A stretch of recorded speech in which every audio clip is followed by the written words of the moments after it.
G'day, I'm Stephen Spry and welcome back to another Transport Fever 2 episode of Real World Maps for you. Today I have another vanilla map for you, this time Tasmania. But before we get into that and show you a little bit about all of the stuff that's going on there, let's have a look at some of the suggestions you've made and how I've organised. Organised things, yes. As you can see, done, we've finished them. Bit of further investigation needed. Possible maps, rejected maps, and following on from the success of the Brisbane terrain-only map, I thought that's a possibility as well. A couple of suggestions in there. But first, one of the ones I completely forgot about, completely forgot to mention last time, is the Isle of Wight. This is a great little suggestion. It's green, so it's a possible one.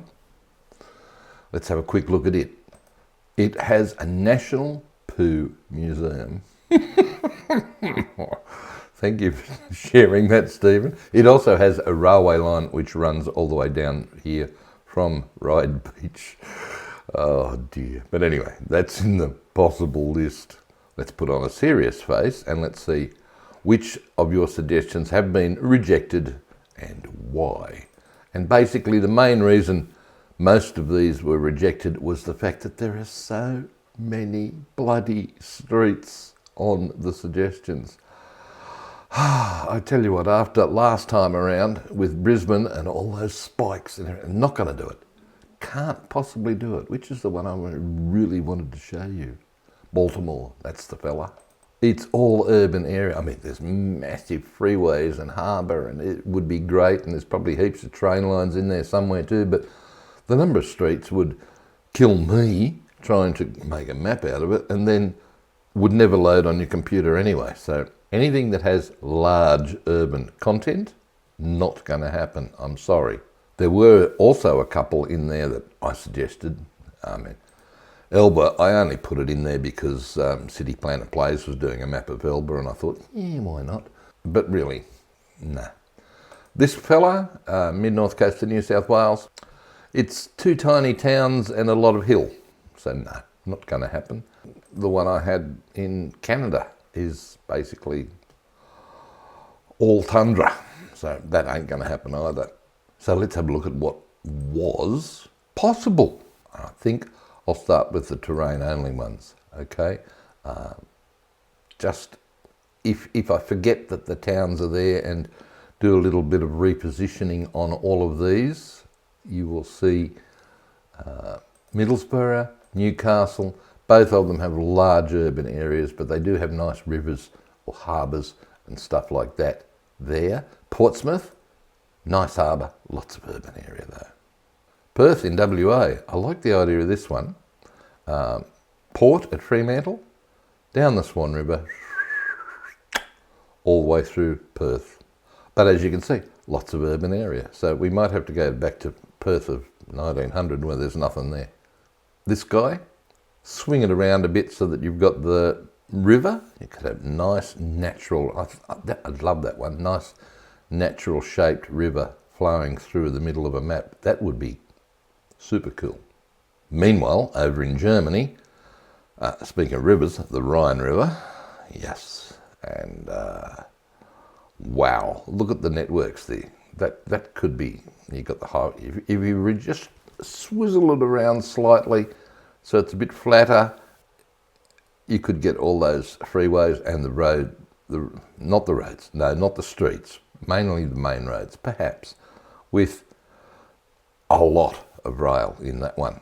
So that's all the terrain only possibilities. There are only possibilities at this stage. Let's flick back to the possible ones, okay? Okay, a lot of the ones in here are the ones I suggested, and a lot of them are Aussie maps, so not going to happen. Not at this stage. We need to do something other than Australian. So I've selected 4, these guys over here. Beaver Falls in the United States, which is Conway, up the river, that's the Ohio River, up to through Beaver Falls and so on. That whole area there, railway lines on both sides of the rivers, could be fun. A lot of urban, but we could wangle that one. The GWR, Bridnorth to Kidderminster. This is the Severn Valley Railway. Biggish towns either end with little ones in between. That could be fun. March in Cambridgeshire was a suggestion that was made that would involve recreating the line that is no longer there. So that involves heading off over to the National Library of Scotland and fiddling with the old historical maps. At the moment, there's only one line that sort of cuts through there, maybe there, across the top of the map. Not too much urban area. And one of my personal favourites out of this, all of this, is the suggestion for Pembrokeshire and Pembroke Dock and all of that. This is lovely, again, another lovely harbour, another lovely, put your teeth in, sorry, another lovely river running up through the map, railway lines crisscrossing, yep, could be good fun. So what I've done is put those 4 names into the wheelofnames.com, and just by clicking on this, I'm going to find which map I'm going to do next. Okay, let's go.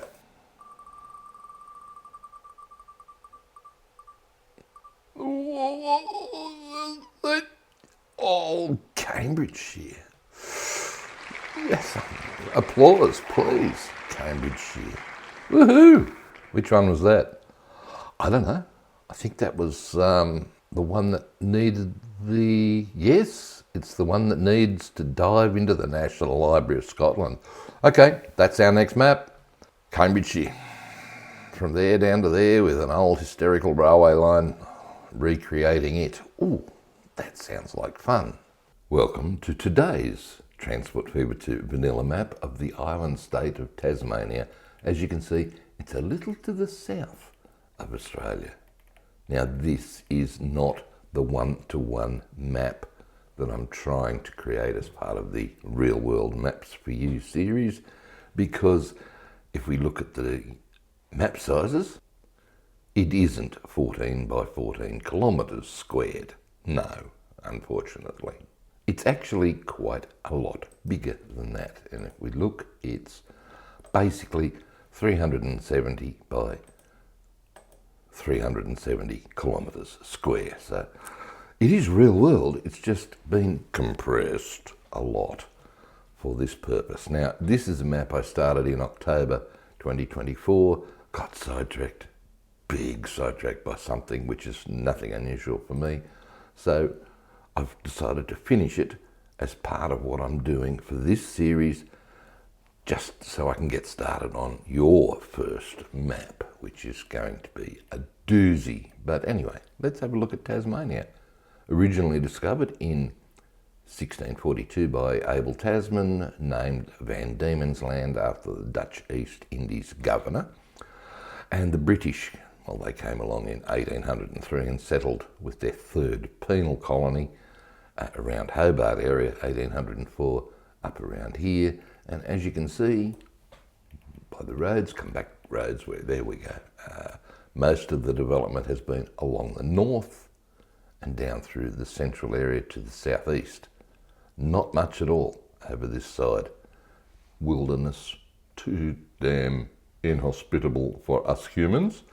Although, over in here, right here, Macquarie Harbour, go away, penal station. That's where they send the really bad people. Yeah, no, Demon's Land. They didn't spell it that way, but anyway, that's perhaps why in 1856 they decided to rename it Tasmania, because it didn't sound so bad. That's my take on it anyway. We have railway lines that run from Strahan up to Queenstown, through Zeehan, Rosebery, Waratah, up to the north. They were mainly mineral lines, because minerals, tin, iron, zinc, etc., important stuff in Tassie's history. Timber, lots of timber throughout here. Tassie oak, one of the best timbers in the world. I had a dining table made of it years and years ago. What else? There was another railway line that came down through the guts here, from connecting north to south. Doesn't connect anymore. Go figure. Agriculture, lots of it. Yep. timber, I mentioned that, and nowadays, tourism. The tourists love this place, absolutely love it. So there's our map for today, and I've called it Vandemonia. Why? Why did you call it Vandemonia? Sounds cool, doesn't it? Yeah.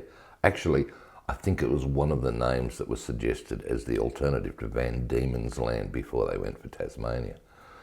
But because it still had that demon sound in it, it never took off. I did, however, discover an interesting Reddit post about the Republic of Vandemonia. Just an alternate history possibility. There's not much to it. You can freeze the screen and read that if you like. I'll just scroll down to the bottom and get the bottom bit. Not much to it, just interesting little diversion. Vandemonia, ladies and gentlemen, let's go have a look.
Well, will you look at that? I made a trailer. Yeehaw!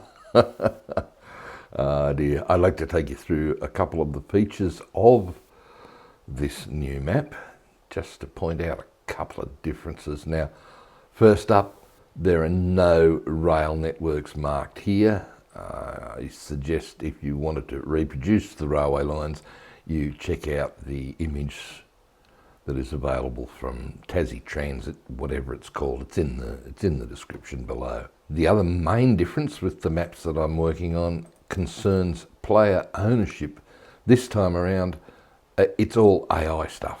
See, well, not all. Sorry, there are a couple of roads that are blue. The ones that are blue, the player-owned ones, are there to protect certain things. For example, here, I don't want the AI building anything here because that'd wreck the beautiful apple orchard that is so typical of Tasmania, right? But mainly through here, through the highlands in here, all of these lakes are painted. So if the AI got loose in here, oh my God, and down here, this river, this is a painted river. If the AI was able to add its own streets onto Strathgordon or any of these country roads that are through here, these lakes would be a goner. So yeah, that's what that's all about. And again, that one, purely to protect the stands of pine. I'm not going to call them weeds this time because this is the Morrison's Hewen Pine sawmill at Strawn. That's, yeah, that's why that's all around there.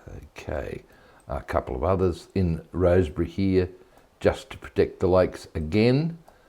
This lot, I don't want the AI deciding to make any claim to the roads that I've placed inside of Savage River Iron Ore Mine, or for that matter, that forest or that ore mine, or so I've done it, and this river, trying to protect it from being killed by the AI. So that's why that road all the way up through there is player owned. And the idea, remember, with player owned roads is yes, the AI can still build on it, it just can't add any new roads to it, or change the road type from country road to urban or anything like that. So that's probably the most significant change. One of the things you probably only saw a fleeting glance of in that trailer was Melbourne.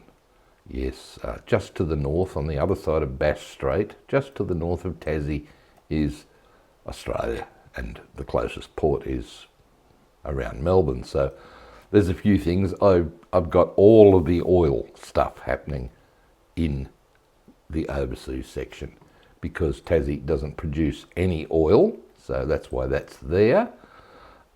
Speaking of what it doesn't produce, I was surprised it does produce coal. There are a couple of huge collieries here. The ore, the iron ore, was and is still fairly big in this region of Tasmania. And coming down to Port Arthur, where things got started, well, things got started over here really, but this is where the penal colony was. This forest, responsible for a lot of the timbers that were used in the first shipbuilding that went on in Tasmania. So somewhere around here, you will build your shipyard for the game. And the other thing was, there was actually a coal mine there. They got coal from for heating purposes and so on. So why not? Ta-da! Yeah, why not? What do you think? It's not bad really for something that's only 14 by 14 kilometres. I think I've just about got the essence of Tassie in here. Yes, including some of the barrenness of this top corner. Not much happens here for some reason. Must be climatical or something. But anyway, yeah, I haven't done my usual tree stump trick. just got a couple of roads, and again, that's player owned all through there. I don't want the AI mucking around with it, thank you very much, because I can see all this detailing that's been done for some of these resources just being screwed up totally by the AI. But, interesting. Very interesting. It'd be good to play this. Most of the industry is set up in reasonable amounts. Let's have a quick look at them. Bring this one right up and click by reverse product. We've got all of these forests, 4 coal mines, 3 iron ore mines, 4 stone mines, lots of farms, lots and lots of farms, because agriculture is pretty big here, and then we've got overseas imports of crude. Yep. Here, Devonshire Steel Mill lawn cisterns. Devonshire?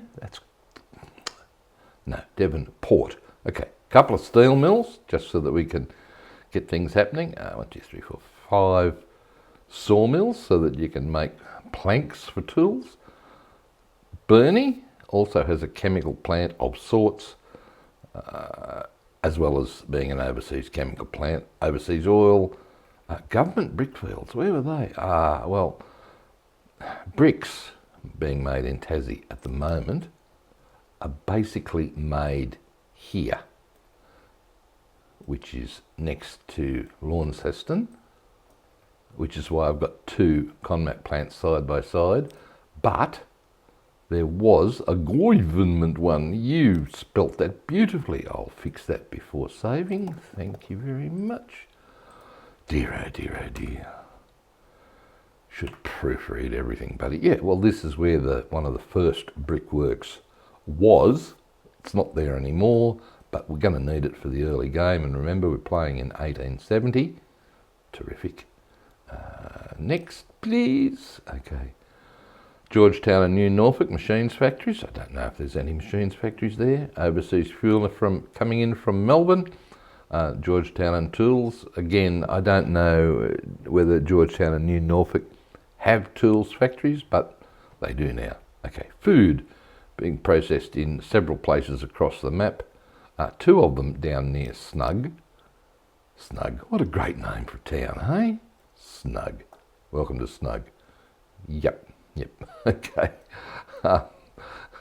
Yeah, 2 food factories there, because basically there's only one supplier of food. That makes it. No, look, farms here, all around here, and this is the main bulk of the food that you're going to need in the game. What else we got? That's it. Oh, no, Devonport goods factory and overseas goods factory. Sounds like a lot happens at Devonport. Yep, well, it's a busy little place, isn't it? Steel, goods, machines, yep, plastics, all along the north coast. So that's Vandemonia. I love it. I love the painted rivers. I love the canyon. Oh my God, yeah. It's a bit hilly, yeah. Well, bit of touch of fantasy in there as well. Geez, I'd hate to be going up that road. Oh well, you know. Is that one any better? Not really. Deloraine Forest, tucked away in the middle of nowhere here. Beautiful. All right, where is it? Oh, yep. All right. Mount Vulcan iron ore mine. This is, I don't think it's in use anymore, but hey, we're in 1870, so it is now. That's the whole point of these maps. Love it. Tell me what you think. Another vanilla map for you. A large, 1-to-1, not real world size, but real world-ish location for Tasmania, the island state of Australia. Yep, I'm happy with that. That one didn't take very long at all. Only started in October. Right. Okay, it didn't take long to finish off, actually. I had most of it done. I just had to add a hell of a lot more trees. There's only less than 500,000 trees on here, by the way. Great. Right. I've got to get stuck into building Cambridgeshire now, so I'm going to say hooroo from me, goodbye from him, and we'll see you next time. Bye.